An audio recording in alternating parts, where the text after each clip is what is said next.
Baik, masih seperti yang lalu, Bapak Pendeta harapkan ada adik-adik yang punya pertanyaannya untuk kita bisa bahas bersama.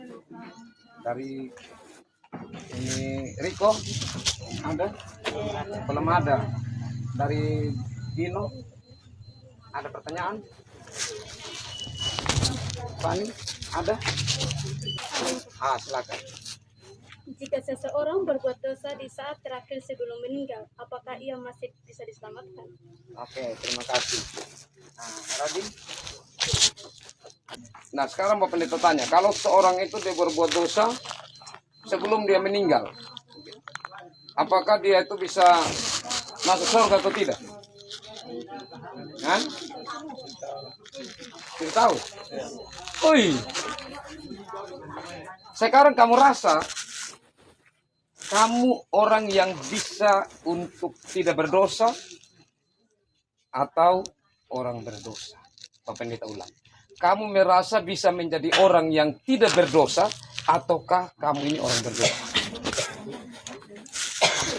Orang bisa tidak berdosa? Tidak bisa. Natur kita adalah orang. Kapan kita berdosa? Saat Adam dan Hawa jatuh dalam dosa, semua menjadi berdosa. Kok bisa begitu? Kan itu urusannya Adam dan Hawa. Kenapa sangkut paut dan saya? Ya bisa ontain gitu ya. Nah, Bapak ini kasih satu contoh. Kalau Jokowi itu kita punya presiden. Kenapa? Di hal kecil saja sebenarnya tidak terlalu hal-hal yang besar. Tapi contoh aja. Tiba-tiba waktu sampai di negara Amerika, ada pertemuan kenegaraan di sana. Jadi waktu Jokowi pergi di Amerika, nah sampai di Amerika di sana, Jokowi kan jalan-jalan begini toh, fotonya dia punya kaki begini, kan kaki apa? Langsung jatuh jungkir balik. Jokowi malu tidak? Malu. Bangsa Indonesia malu tidak? Kenapa bangsa Indonesia malu? Jokowi sangkut paut apa ini? Karena dia kepala. Iya, Jokowi itu Indonesia, Indonesia itu Jokowi. Adam itu mewakili kita manusia, dia kepala dari dosa. Makanya kita semua turut berdosa. Bisa mengerti ya? Oke, jadi dosa itu sangat luar biasa. Nah, tapi ada kemungkinan, meskipun kita tidak mungkin untuk tidak berdosa, tapi ada kemungkinan kita dibenarkan, kita menjadi orang benar. Itu bedanya.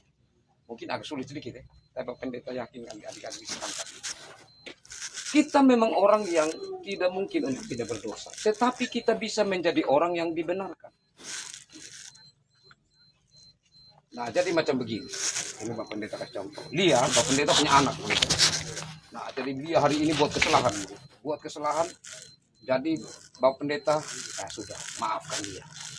Apakah ke depannya Lia tidak mungkin untuk tidak buat kesalahan lagi? Mungkin tidak. Mungkin. Pasti bisa buat kesalahan. Meskipun bukan hal yang sama. Tapi untuk yang lain-lain. Benar tidak? Ya karena natur manusia ini berdosa. Tapi Allah membenarkan. Seperti saya membenarkan dia. Dia ya sudah. Oke.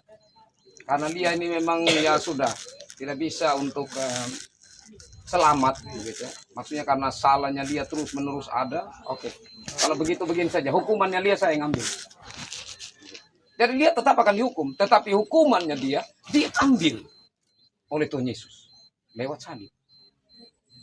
Disitulah kita dibenarkan, bukan orang benar, tapi dibenarkan. Nah, sekarang pertanyaan mengerucut kepada kalau orang itu dia berdosa, ya. Dalam pengertian, kalau untuk saya, dalam pengertian pertama, dia bukan orang Kristen. Bagaimana? Yang kedua, dia orang Kristen, tetapi orang Kristen yang saatinya tidak menerima Yesus atau tidak serius untuk menerima Yesus. Nah, itu kepastian tidak ada dalam dirinya. Tapi Bapak Pendeta tidak bisa bilang bahwa dia benar-benar harus masuk neraka. Tidak. Kenapa? Karena Bapak Pendeta bukan hakim yang bilang engkau masuk surga, engkau masuk neraka. Padahal nanti Yesus akan datang yang kedua kalinya, di situ dia akan menghakimi. Ini kambing, ini domba. Ini kambing yang ikut serigala masuk di sana. Ini saya punya domba-domba yang tetap setia di sebelah sini. Jadi itu Tuhan nanti dalam Yesus yang akan menghakimi. Baru pasti dia itu arah kemana, ya kan? Tetapi orang yang hidup dekat dengan Tuhan memiliki kepastian bahwa dia akan hidup kekal bersama Tuhan. Sorga itu menjadi milik. Nah, kita tahu dari mana? Nah, jadi itu ada beberapa. Salah satunya yang sangat singkat. Dia mengaku Yesus Tuhan. Siapa menurut kalian? Yang di kayu salib. Iya kan? Orang berdosa sebelah kiri kanan. Tapi yang satu Tuhan Yesus bilang, hari ini juga engkau akan bersama-sama dengan aku di jangan. Dia langsung diselamatkan. Itu dalam waktu singkat. Tapi tidak bisa jadi patokan. Oh kalau gitu Bapak Pendeta tunggu nanti saya mau dekat mati. Baru saya bilang, Yesus saya terima engkau secara pribadi. Masalahnya begini. Pas kena ini bukan apa yang contoh saja. Orang yang berpikir begitu pas kena tabrak. Dia bilang, aduh tidak bisa ada kesempatan omong. Langsung mati. Itu contoh.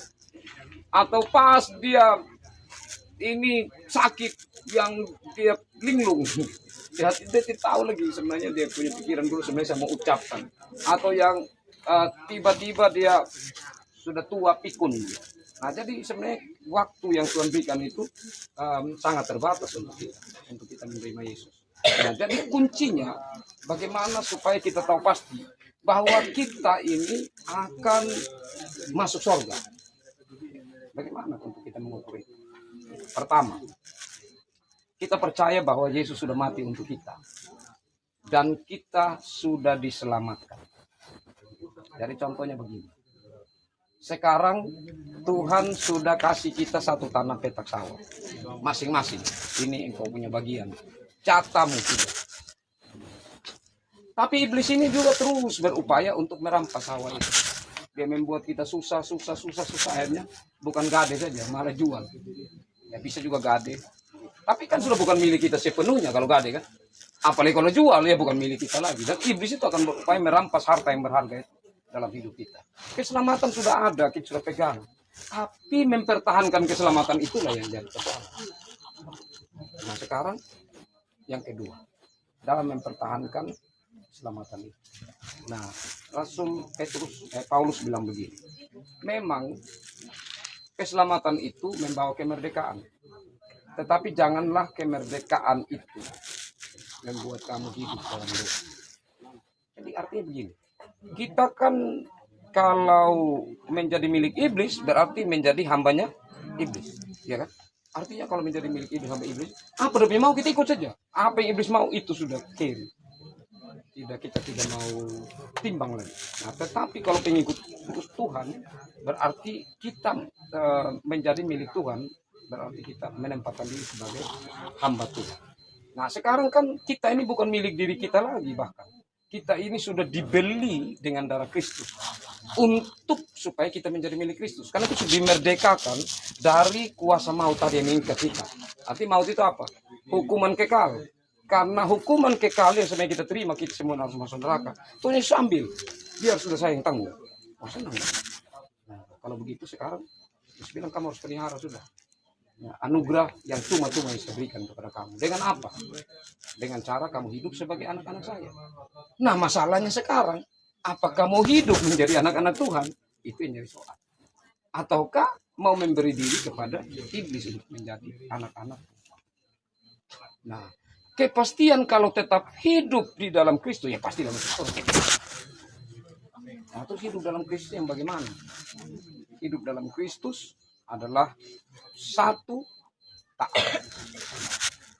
Apapun yang Tuhan bilang taat. Bapak Pendeta kadang saya tidak bisa taat, tidak apa-apa. Yang paling penting sadar bahwa saya saat saya melakukan ini, Tuhan tidak baik. Sadar itu dan minta ampun sama Tuhan. Soalnya kalau tidak sadar, merasa bahwa itu bukan kesalahan. Nah itu yang soal. Jadi orang yang menyadari dirinya berdosa dan minta ampun kepada Tuhan, maka Tuhan akan membenarkan dia. Maka Tuhan akan terus melindungi dia. Sama dengan kalau dalam rumah tangga begitu ya. Kalau kamu posisi sebagai orang tua ya, anak-anak ini ya mereka mau buat apa dong punya mau, dong tidak mau taat apa yang orang tua mau.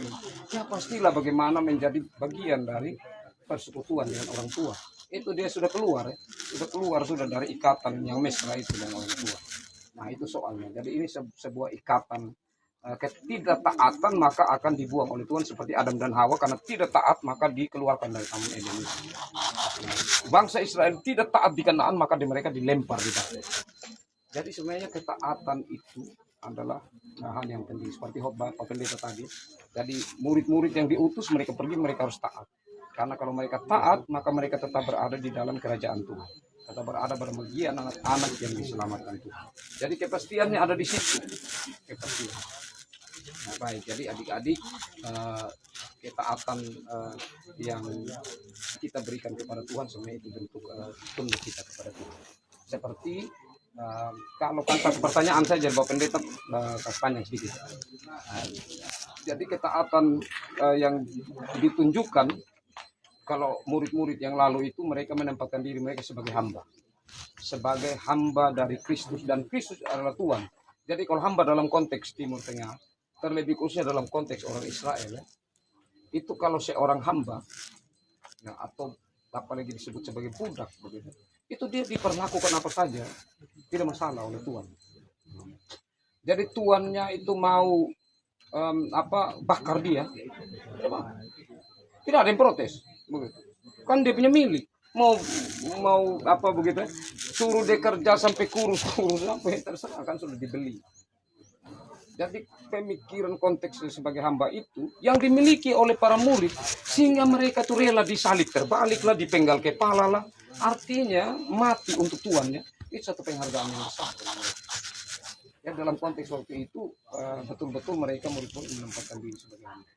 Nah kita ini kan sakit sedikit, maaf sudah mau pergi gereja. Tidak ada uang sedikit, saya tanam saya tidak ada. Jadi artinya rasa hati kita terpaut dengan Tuhan seperti apa? Apakah betul-betul yang ikut taat terhadap Tuhan punya mau bisa jalankan? Kalau saya tidak jalankan Tuhan, ampun saya sekarang memang saya tidak bisa jalankan karena begini. Saya rasa berdosa dan saya minta. Jadi itulah yang punya jaminan, gitu. Punya jaminan. Jadi bukan berarti orang berdosa di sini bahwa dia itu bukan orang Kristen. Kan dia bukan orang Kristen, dia itu orang berdosa pasti selamat.